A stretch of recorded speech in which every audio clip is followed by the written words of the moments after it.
pemahaman Imam Syafi'i rahimahullah tentang masalah batalnya wudu kalau menyentuh wanita yang bukan mahram. Termasuk di sini yang sifatnya bukan mahram abadi. Seperti kasus istri misalnya.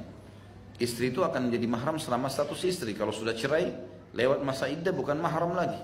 Gitu kan?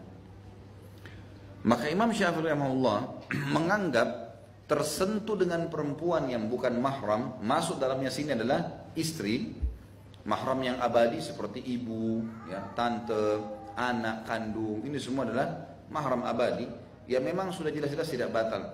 Tapi kalau istri masih masuk dengan kategori semuanya umumnya, dalam mazhab Syafi'iyah, wanita yang asing, maka beliau mengatakan batal wudu secara mutlak begitu tersentuh syahwat atau bukan syahwat. Batal semuanya. Dari mana dalilnya Imam Syafi'i rahimahullah? Beliau berpegang pada surah An-Nisa ayat 43 dan surah Al-Maidah ayat 6. Potongan ayat yang berbunyi A'udzubillahi minasyaitonirrajim tentang masalah wudu dan mandi, tayammum, aw lamastumun nisa, atau kalian melames para wanita. Kata Imam Syafi'i, kalimat lamasa dalam bahasa Arab artinya menyentuh. Maka berarti aulamastumun nisa, menyentuh, tersentuh kulit sedikit, sengaja, enggak sengaja, batal semua wudunya.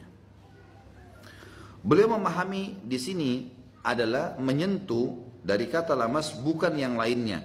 Maka dari itu beliau berpendapat wajib berwudu karena menyentuh wanita, artinya batal wudunya. Syahwat atau tidak syahwat. Sedangkan ulama lain di sini kebetulan dalam masalah ini secara khusus 3 ulama yang lain yang dijadikan pegangan, Imam Malik, Imam Abu Hanifah dan Imam Ahmad rahimahumullah semuanya, berkata kalimat aulamastumun nisa adalah berarti jima atau sentuhan yang diikuti dengan syahwat. Kalau tidak disengaja atau tidak ada syahwat, misalnya suami istri gandengan, tidak ada syahwat, maka jumhur mengatakan tidak ada atau tidak batal wudu. Maka dari itu mereka tidak mewajibkan wudu karena sekedar menyentuh, akan tetapi harus ada hal lain yang menyertainya. Seperti ada unsur kesengajaan atau ada rangsangan nafsu. Barangkali ada yang bertanya, kata beliau, kenapa Imam Syafi'i tidak mengalah saja atas pemahamannya supaya sependapat dengan para ulama lain dan supaya buntut perselisihan ini sehabis? Jawabnya ialah tidak boleh bagi Imam Syafi'i memahami sesuatu dari nas Allah, ayat Al-Quran, yang ia tidak meragukannya sedikit pun lalu mengabaikannya karena adanya pendapat lain atau karena adanya pemahaman ulama lain, sehingga dengan begitu ia berarti mengikuti pendapat orang dan meninggalkan firman Allah. Ini merupakan dosa besar di sisi Allah. Ya, kata beliau, kalau seandainya pemahamannya terhadap nas bertentangan dengan nas sharih, tegas, lagi jelas dari Al-Quran dan Hadis, maka jika demikian ia wajib berpegang pada petunjuk nas yang ada dan meninggalkan pemahamannya terhadap lafaz nas yang dalilnya bukan nas sharih yang jelas dan nas yang gamblang. Sebab jika dilalah atau acuhan artinya, ya acuan dijadikan sebagai pegangan dari dalil qat'i, pasti, niscaya tidak satupun kaum muslimin ini yang berselisih pendapat, apalagi para pemuka ulama. Khusus dalam masalah ini teman-teman sekalian, jumhur ulama menemukan sebuah hadis, dan hadis ini termasuk diriwayatkan oleh Imam Ahmad, dan akhirnya setelah Imam Ahmad datang Imam Bukhari, dan Imam Bukhari menulis dalam bukunya juga tentang kasus Aisyah radhiyallahu anha yang menyampaikan sebuah statement yang akhirnya jadi pacuhan atau acuhan para jumhur ulama. Bunyinya adalah aku pernah dicium oleh Nabi SAW, kemudian beliau keluar mengimami sholat tanpa berwudu. Maka Imam Ahmad mengatakan ada hadis sharih sampai kepada kami. Maka Imam Ahmad mengatakan makna hadis ini adalah harus dengan syahwat. Kalau Nabi SAW sebagai suami hanya sekedar mencium Aisyah karena bentuk kasih sayang, kayak orang sekarang Indonesia misalnya istrinya cium tangan suaminya kalau suaminya mau kerja, atau sekedar mengecup keningnya karena rasa sayang dan kasihan, maka itu semua tidak ada sama sekali syahwatnya, tidak batal. Dan dalilnya jelas masalah ini. Kemudian ulama-ulama mulai merincikan. Di akhir hidup Imam Ahmad, Imam Malik, ya maaf, Imam Ahmad dan Imam Syafi'i yang merupakan guru sama murid, dan ini yang paling banyak perselisihan terjadi di antara keduanya. Karena Imam Abu Hanifah itu meninggal tahun 150 Hijriah di tahun lahirnya Imam Syafi'i. Jadi Imam Syafi'i nggak ketemu sama Imam Abu Hanifah. Maka memang tidak terjadi perselisihan yang banyak di sini. Kemudian Imam Syafi'i tidak selisih banyak dengan Imam Malik karena Imam Malik gurunya. Dan Imam Syafi'i menyusun hukum atau kerangka fikir-fikirnya dari kitab Muwatta, karena buku yang pertama dibaca, dihafal adalah kitab Muwatta. Dia dengar di Madinah ada ulama besar Malik namanya, dia datangi sama Imam Syafi'i. Imam Malik mau uji dia, begitu datang mau belajar. Memang kitab apa yang kau sudah hafal? Kata Syafi'i, kitab Muwatta, kitab Anda saya sudah hafal. Maka Imam Malik mengetes, betul-betul sudah dihafal semuanya. Diterima dan menjadi murid, gitu kan? Tapi perselisihan terjadi akhirnya antara Imam Syafi'i dan Imam Ahmad rahimahumullah, karena Imam Ahmad juga belajar dari Imam Syafi'i. Sebagian ulama mengatakan muridnya, tapi pendapat yang benar sebenarnya bukan murid ya.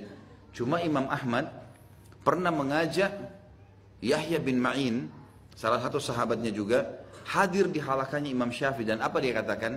Ini ulama jadikan tolok ukur. Dia mengatakan, ayo kita duduk ke orang Quraisy itu, karena Imam Syafi'i turunan Nabi SAW. Kita duduk ke orang Quraisy itu karena kita akan mengambil adab dan akhlaknya. Jadi dia hadir di sana untuk mengambil adab dan akhlak dari Imam Syafi'i rahimahullah. Dan Imam Syafi'i pada saat melihat Imam Ahmad datang sering diskusi, berbicara, dan ditemukan ternyata Imam Ahmad ini bobot ilmu dalam hadisnya sangat tinggi. Kata Imam Syafi'i, hai Ahmad, kalau telah sampai kepadamu hadis Nabi SAW yang bertolak belakang dengan pendapatku, maka sampaikanlah, karena kau lebih menguasai hadis dariku. Tapi kasus masalah perselisihan pendapat dalam masalah ulama sumun nisa bukan di saat itu, teman-teman sekalian. Berjalan waktu, Imam Syafi'i di akhir hidupnya pindah ke Mesir. Imam Ahmad tinggal di Irak. Kalau kita ibaratkan meja ini adalah jazirah Arab, maka Irak itu ada di sini, di pojok sekali, sisi timurnya jazirah Arab. Afrika, Imam Malik, Imam Syafi'i di Mesir, Mesir itu di pojok, di sisi baratnya. Ini jaraknya jauh sekali. Jaraknya jauh sekali. Maka perselisihan yang terjadi banyak di antara dua imam ini justru pada saat sudah terpisah tempat. Termasuk masalah ini. Dan Imam Ahmad tidak bisa menyampaikan pendapat hadis ini kepada Imam Syafi'i karena jauhnya jarak pada saat itu. Padahal Imam Syafi'i sudah minta untuk disampaikan. Berarti dengan mengetahui histori sebab daripada perselisihan, teman-teman, kita jadi tahu kenapa sebabnya. Jangan fanatik buta di sini. Jelas-jelas di sini pendapat jumhur ulama benar karena dalilnya, hadisnya ada. Dan kita tidak katakan Imam Syafi'i salah, keliru begitu saja, tidak. Tapi Imam Syafi'i berijtihad dan kita hormati itu. Tapi ingat, bagi seorang muslim yang berijtihad, seorang muslim yang menuntut ilmu, dia harus mendahulukan dalil daripada pendapat. Berarti pendapat jumhur ulama, termasuk Imam Ahmad di sini yang mengemukakan hadis disentuh dengan syahwat baru batal, itu lebih harus didahulukan dengan tetap menghormati pendapat Imam Syafi'i rahimahullah. Dengan tidak mengatakan Imam Syafi'i itu salah, enggak, itu ijtihad beliau. Tapi datang generasi setelahnya, seperti kita sekarang, teman-teman sekalian, kita bisa baca semua buku. Mazhab Syafi'i kita bisa baca, mazhabnya Abu Hanifah bisa kita baca, murid-muridnya banyak menyusun buku-buku tentang mereka, kita bisa baca dan kita bisa tahu. Dan kita bisa tahu akar perselisihan dari mana. Dan sekarang dalam mazhab Syafi'iyah pun, yang mengembangkan pendapat Syafi'i rahimahumullah, yang mengatakan bahwasanya sentuh itu batal, mereka mengecualikan di tempat tawaf. Kesentuh di tempat tawaf tidak batal. Cuma sayangnya memang ada beberapa negara yang tidak mempelajari ilmu-ilmu ini, atau tidak mempelajari poin-poin ini. Seperti kasus saya pernah tahun 89 di Kairo, belajar di Mesir. Waktu itu teman-teman sekalian, kalau kami mau belajar fikih, jadi kepala sekolahnya datang. Memang saya masih SMP waktu itu ya. Tapi dia bilang, siapa yang mazhab Syafi'i? Saya sama sepupu saya angkat tangan. Siapa yang mazhab Maliki? Teman-teman dari Afrika angkat tangan. Siapa yang mazhab Abu Hanifah? Ya, teman-teman dari Turki, Eropa angkat tangan. Siapa yang mazhab Hanabila? Teman-teman dari Timur Tengah angkat tangan. Terus kami dipisah kelasnya. Yang madhab Syafi'i ini gurunya, Abu Hanifah sana gurunya. Jadi saya waktu itu pelajari fikih Syafi'i, tidak pernah saya tahu Abu Hanifah bilang apa. Saya nggak, kecuali saya baca buku lagi. Tapi di kelas formal kita nggak pelajari. Jadi ngerucut ke situ. Nah banyak teman-teman yang pulang dari Mesir ini membawa itu satu wajah, gitu kan? Dan akhirnya dianggap oh yang lainnya sudah tidak benar ini. Karena dia tidak belajar itu memang. Setelah kami dapat beasiswa di Madinah, saya lihat guru-guru kalau masuk guru fikih. Saya lihat kok guru fikih cuma satu orang. Syekh ini datang dia lagi. Ternyata dia begitu datang teman-teman dia datangkan. Misal hukum menjual anjing dalam Islam.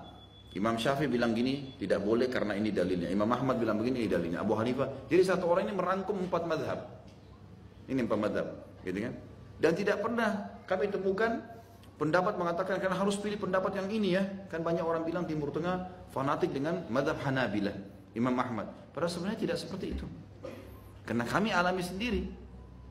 Bahkan saya bisa jamin teman-teman dari S1, S2, S3 semuanya mempelajari keempat madhab itu. Dan dalil-dalilnya semua dipaparkan. Serta di kelas pun dikatakan siapa yang dari teman-teman Afrika, Malikiyah. Kadang-kadang ulama fikih mengatakan ini loh madhab Malikiyah, ini buku kalian. Dalilnya itu harusnya diperhatikan di sini dan ini pendapat jadi didiskusikan di kelas. Sehingga kita betul-betul mengetahui masalah itu. Ini tidak menyalahkan Kairo ya, tidak menyalahkan Mesir segala. Saya cuma cerita pengalaman yang saya miliki. Sehingga tidak ada kesalahpahaman. Nah, teman-teman yang mempelajari dari semua sisi ini, dia akan bisa mengetahui, oh ternyata kekeliruannya di poin ini. Tanpa harus menjatuhkan ulama-ulama yang lainnya. Allahu a'lam.